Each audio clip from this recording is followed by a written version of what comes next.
Hey boys, I don't really know why I'm making this, but because I can't like say too much without giving away like the entire video. But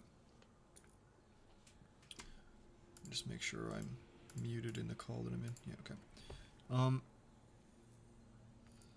this video has absolutely consumed me. Let me just take off my headset because it's. I find that I talk weird when my ears are covered. I don't know what it is, but no, this video has absolutely consumed me. Um,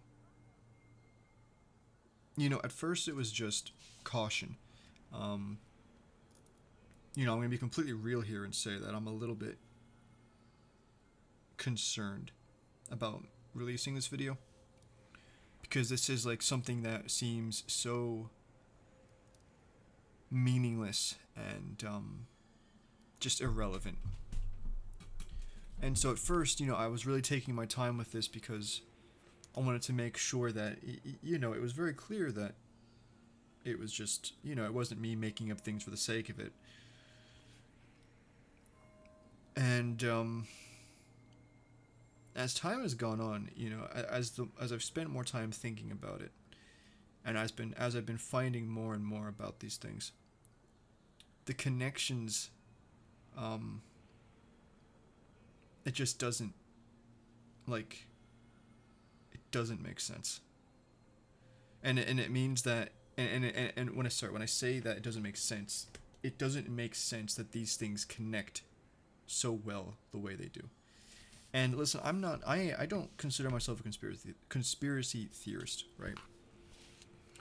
Um, I would consider myself to be a very logical person when it comes to the lore of Destiny, and when it comes to trying to figure things out, right?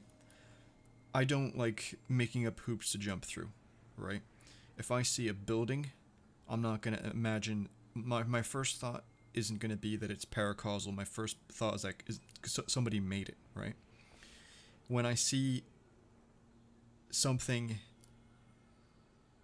and it's linked to something else apparently, then I mean, for example, when I see the gear from Season of Arrivals have a specific pattern on it, and then I see that exact same pattern in Pyramid Ship Architecture that same season, then obviously I'm going to link those two things together. I think it's a very logical thing to do.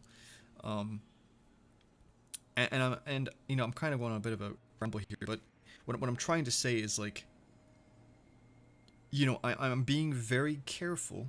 I'm seeing these connections, and I'm being very careful to really make sure that I'm standing back and I'm not letting any kind of bias or, you know, anything like that get in the way. But it doesn't really matter because, like, the more that I literally am going over these connections over and over again, and I'm redoing everything over and over again, and it's still there. Now, obviously, like, I'm talking about this Nezarec video, right? I'm talking about this power, this energy. People read this glaive lore and they hear about, the description of this energy that's inside the glaive, and they're just like, oh, it's just a description, it's just fancy creative writing. People see energy inside of the Pyramid Ship Architecture and Witch Queen, they just think, oh, it's just making it look nice, it's just pretty. People see energy in the ice on Europa and they think the exact same thing, or they come up with some, an explanation that like that it's salt. And for the record, like, I'm not gonna go too much into it, but like, in this video I prove like 1,000% that it's actually not salt, and like, it's not even a question. Like, it's not a question. And ultimately, this video is just consuming me because I don't understand why this makes sense the way it does. And it's gotten to the point where like I'm literally taking out the pen and paper, and I'm brainstorming on paper. And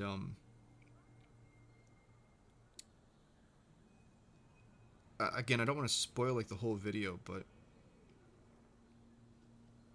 I've been even going to other friends and just saying, like, I'm gonna bounce some of these ideas off of you. What do you think? And it's literally the exact same answers every single time. And I'm just very confused.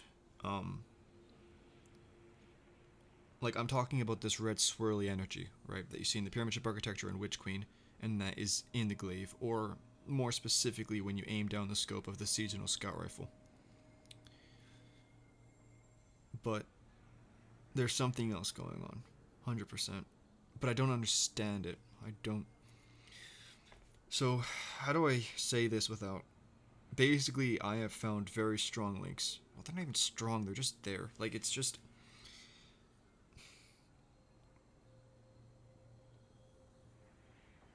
You take the power that's in the glaive, and from the lore, you link that to Nezarec. You know, his name is attached to the lore, whether or not it's his glaive or not. His his name is attached to that. You have ember of something terrible within. So this power isn't just, it doesn't just like, somebody just didn't take like a pretty purple bit of energy and put it in there. It's an ember or a remnant of something terrible. So this actually is specific. This power is specific. And then it's also described as a throbbing heartbeat. Heartbeat links it to life, and it's faint and distant. And obviously these things do tie it to Nezarec, because you're looking at the fact that it's terrible because Nezarec is not a good guy. Nezarec is a god of pain, right? Heartbeat because it's linked to life. And I would say that this power is an extension of his power. And it's faint because the dude is dead. Yet obviously he's not completely out of it. I don't know if his spirit is still around or not, but the king is still alive. And distant, obviously, because we don't know where he is. So all of these key words in that lore, they basically confirm that this power is something that is specific, it is relevant somewhat, and the fact that it is tied to an individual. Especially when Eris, when she has the glaive, she just can tell that there's a power, and she can tell that it is linked to something, and her first words are, "Where are you?" Which, of course, this leads me on to the theory about Eris potentially knowing way more than we ever thought she did. But I'm not going to get into that.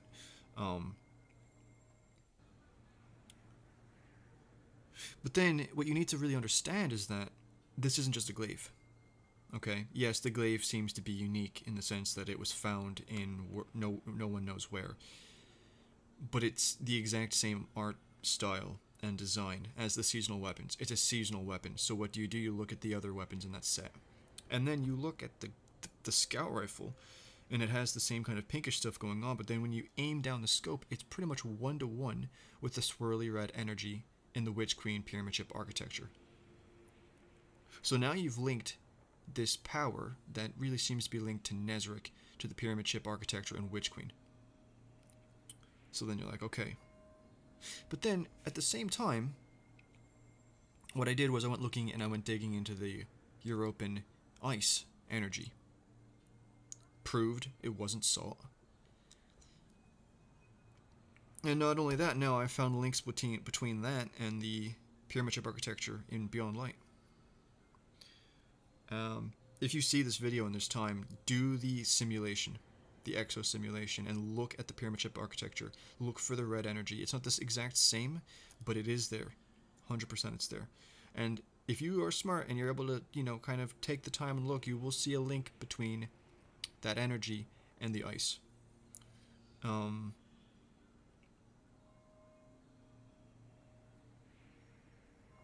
And so what's ultimately happened is this glaive has ended up linking the power to the power in the pyramids, the ice in Europa, and it does all of that, and then it links it to an individual.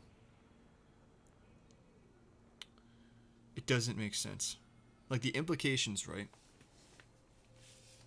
are very strange. They're very strange. And, I was talking to a friend yesterday, and he was like, "What, so you're telling me that all of this energy in Europa is linked to one dude? Like, how does that make any sense?" Well, I don't know. Because as far as I thought that Nezarec was a void kind of, user. That was his main power, Void. This red stuff, I have no idea what it is. I have absolutely no idea what it is. We've never seen anything like it before. Never. I don't know what element it is. I don't know if it's intrinsically light or dark. There's no way of knowing whatsoever. And I mean, this red energy does simply go further to separate Nezarec. But like, that's the thing. Like, the only reason why I believe that this is real, this could, like, if I'm right in what I'm in these connections, and these connections really do seem to be right. The only thing that this does is that it really confirms the importance of Nezarec, right? And like, I've been doing a lot of whisper digging, and I'm not going to go too much into that, but like, I've always believed that Nezarec was very much important. But this just really, when you stress this much importance on a character, and then you are expected to believe that it's just a disciple, it doesn't make any sense. It doesn't make any sense at all.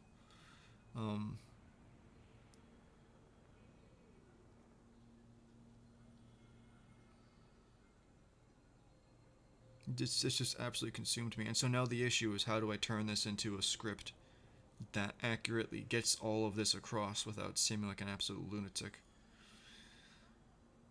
It's kind of crazy. It's kind of crazy. Because like, my ultimate, or I keep using the word ultimate, my concern is that, I have this video titled "The Terrible Power of Nezarec," or something like that, and people are going to think it's absolute clickbait, and it's just, there is something else going on here.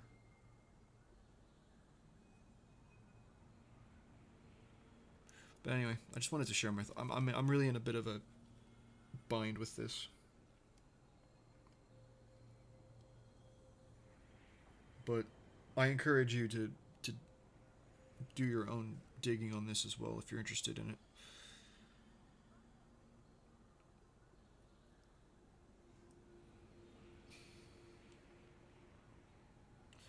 There's also a chance, I'm very suspicious about this, if you remember the Andrew Kreutzer pictures, the one with the statues.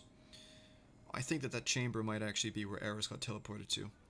Read the description of that room that Eris gets teleported to, and it does seem to have some familiar things going on there. No.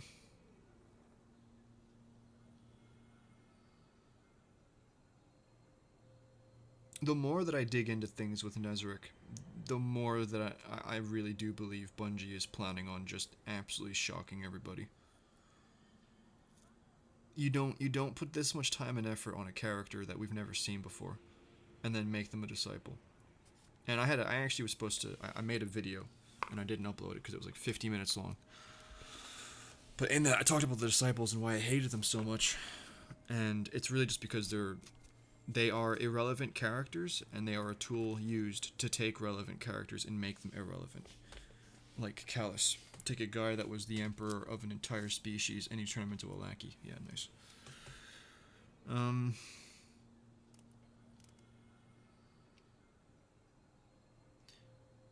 going to tell you for certain, when Nezarec comes back, he will not be a disciple. I think the people that believe that will be very much disappointed, but the only argument that people can kind of put up is that, well, he was a disciple at one point. Well, there's one very key thing that people are not thinking about, and it's the fact that Nezarec is not... Nezarec is linked to two things at the same time. He's linked to humanity through the lore of the helmet, and he's linked to the pyramids through the glaive. And I very much believe that he is of that race. Man, I'm going on. This is me kind of just in the middle of it now, but it's gonna be an interesting video. But we'll see. We'll see. Anyway, that's that. I'll talk to you guys later.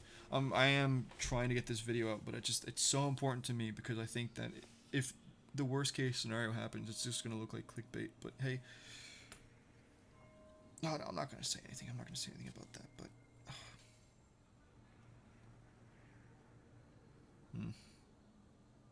Right, I'll talk to you guys later.